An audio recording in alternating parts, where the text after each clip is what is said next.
You guys ever make a mistake? You've all made mistakes. We're human. We all make mistakes. But you know that end of the night, you went out to the bar and had a little bit too much to drink. That end of the night, steaming hot crying game shower mistake. You guys know what I'm talking about. Yeah, we've all been there. Well, I go there a little bit more than I should. I'm not even a drinker. That's not the thing. It's just some sort of a sex addiction, which to me, I don't even know what that is. Like, you show me a sex addict and I'll show you a popular guy with options. Sex addict. Why do I have to turn everything into a disease? Like, why is it? Like, I'm not sick. I'm just good at what I do. What the fuck is... Anyway, so, but, sometimes I just make a mistake. Because I just need it. I need it so bad because I still have that devil. I got like all that devil juice inside me, that evil jizz, that stuff that just makes a man do like werewolf type things. You know that whole werewolf thing, that fictional character. That's just a metaphor for any just regular guy, like any man. That's all that is. That's basically a metaphor for a guy who just gets fucking filled with that devil juice and he just rages and just goes out and just does things that he would never actually do. It's basically running through the woods, just foraging on small woodland creatures and maybe a few humans if they happen to be camping, and it's a bad 90s movie. That's all that is. So I have a lot of that stuff and it makes me do things, and so sometimes you do things that aren't good, and then that's that 5 minutes after a man busts a nut. I don't know if you guys know this, but those 5 minutes, it's almost like Provigil. It's like that Limitless pill. Like for 5 minutes, you have superhuman clarity.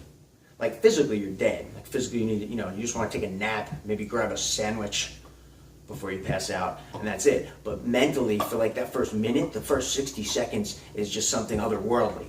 You just have such clarity, and everything all of a sudden just makes sense. And then the next 4 minutes is when you kind of put it all together and you realize that you look around and you realize what you did,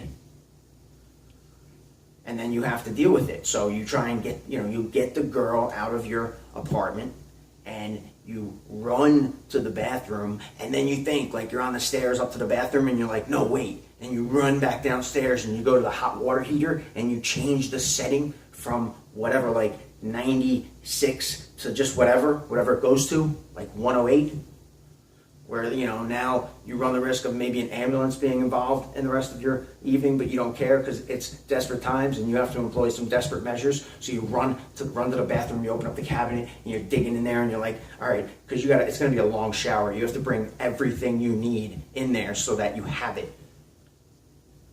So you grab like alcohol, a bunch of washcloths, some extra shampoo.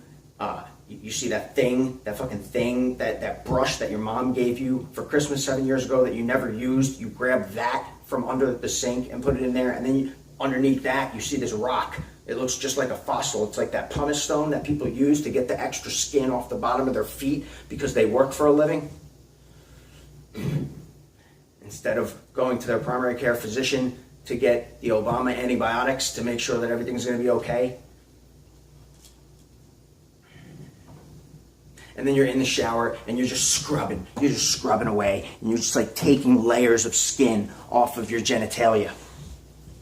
But that's okay, because that's mentally what you need to do. Plus you fucking hate yourself. Like, whoever gave me the idea to have lots of unprotected sex when I know that I'm a hypochondriac, neurotic half Jew? Why do the Jewish people hate themselves so much? What is it with the self-loathing? I don't actually get it. And then for me, it's like, I don't identify as that, but I know that half of me is that. And so my father is one of those, and then my mother is German. And I just, for 41 years, I've wondered to myself, like, why didn't somebody intervene at some point in time, somewhere along the line of the fucking Nicholas Sparks novel that was my parents' origin story? How come somebody didn't just intervene and say, hey, listen, you guys, you're not in trouble, but you got to get away from each other. You know, have a good life. Go do your thing. You go become whatever it is. You're going to be like some sort of a real estate salesman or something.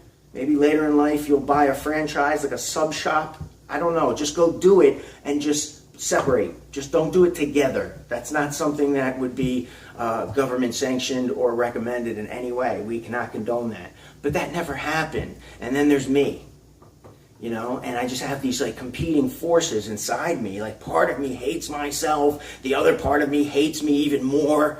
Like, mein Kampf. I don't know what that is. That wasn't even a German accent. That was a book that Hitler wrote, so I don't know why I don't know. I have no idea. But you get the point. So I'm in there doing a fucking crying game shower, and so fast forward, make a long story short, which I've never done once in my entire life, but I'll give it a shot. I've done things where, like, I'll grab Windex because I'm just old enough that I remember that fucking horrible movie, My Big Fat Greek Wedding, and so I'm just spraying Windex all over my motherfucking dick, my dick and cock. And of course, you know, a few days later, I have a rash. And I didn't turn the nozzle, to get it, and so it's a spray, it's just sprayed, and so I have this like bluish, weird skin rash all over my balls, down my thighs, up to like my sternum. I got it in my left eye a little bit, and I just look like one of the actors in like the Smurf movie pre-production when they just like started to change them over to blue people. Like part of me, like I'm gonna turn blue, like maybe I was thinking I was gonna be an avatar. No, it's not a funny joke. You guys should get some money back. Just for that one, a couple dollars, $1.50, something like that. Something commensurate with the level of badness of that joke you should get a refund on. Oh, God. And then another time, I have it in my head, whether it's right, whether it was the internet or my mom or whoever, or maybe it's just actually factual, I'm not sure, but I think white vinegar cleans everything. Like somehow or another, I know it like cleans things from the inside out. You know, something to do with my Keurig coffee maker, like you can put it in a coffee machine and it's just this magical, you can do so many things with the magic of distilled white vinegar. So I took Q-tips and a little cup of white vinegar and I'm dipping Q-tips in, not the name brand Q-tips, the Rite Aid ones, because I'm not rich and it doesn't matter. So I'm dipping the cotton swabs in the fucking white vinegar and I'm sticking them up my urethra because I had like a weird itch. And of course I did something bad on the devil juice the previous night. And so I'm just sticking Q-tips up there. And the thing about that is you can't do that. Yeah, like white vinegar is like acid and you can't put it on inside human skin. I don't remember science in 10th grade that much, but I remember like simple squamous epithelial tissue. Like, I don't know, because it's alliterative, so I remembered it, but it's like I had, within a few days, I just had this creamy discharge coming out of my penis, so now I'm really panicking. I'm sending text messages to the girl saying, thanks a lot, you fucking whore. And she's like, I have no idea what you're talking about. Please lose my number. And I got this stuff coming out of my dick. And obviously, it's just, this is where I'm going to make the long story shorter. I'm going to take a shortcut here because this is going nowhere. But I had simple squamous epithelial tissue just dripping out of my dick on a regular basis. And so I had to go to my primary care physician, which I couldn't even get an appointment for. So actually, I went to a Medi-Center and I got the Obama antibiotics. I told him I had an STI because that sounds better than STD. Like, you don't want to say STD, just say STI. You know, it makes you feel, you know. And the doctor was like weird. It was like, it was just a physician's assistant, of course, because, you know, when you're on Obamacare, that's what you get. Like, she's not even done with school yet. She's interning.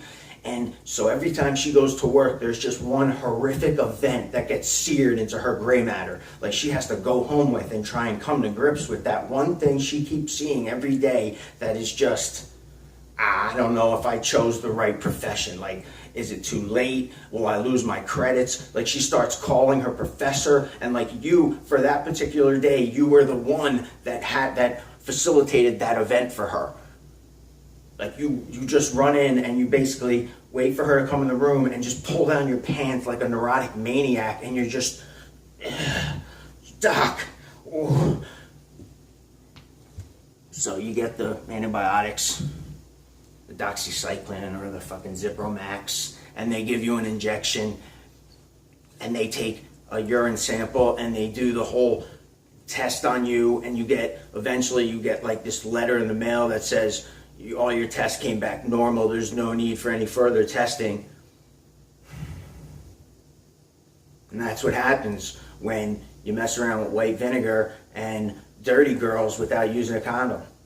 That's the end result of that for me. What the fuck are we talking about?